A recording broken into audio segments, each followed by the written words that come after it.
A lot of schools, they just have you sit down and look at like a chalkboard or just at a book all day, and they expect you to go home and to do the homework without even learning it. Babcock Neighborhood School has different goals. Gone are the days of the desks and rows. Babcock Neighborhood School is the first in the state to offer 100% project-based learning. Project-based learning is really an instructional practice that teachers use in their classroom to take the application of standards into a real-world scenario. What's different from a traditional classroom is there's a project with a driving question. Students research, build, and problem solve to answer that question. They might be reading a book over in English language arts, but then they're applying that book potentially in math or science, some kind of problem in that book. There are still math, history, and science classes, but they're taught to focus on problem solving through real-world scenarios. It really is about taking all of the content and figuring out where does it intersect, so that I'm not doing math, bell rings, I put that away, I get up, I go to science, and it's something totally different. What we're trying to do is really mesh it. Teachers have spent more than 100 hours training for the PBL curriculum. You start with an idea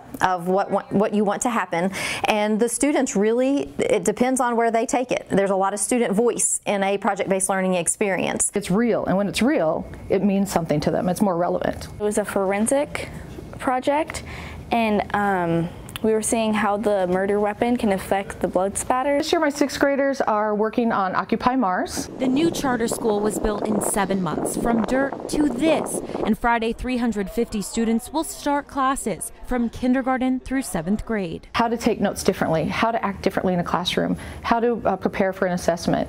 And we don't teach to the test, they're just getting it, and that makes all the difference in the world. The students still take standardized tests, but the curriculum isn't focused on teaching to the test. We're teaching at such a rigorous level, and because of the application of content, they're able to apply it to the test without teaching the test. I have seen tremendous growth in our kids. Babcock Neighborhood School is in the process of becoming the first certified PBL school in Florida.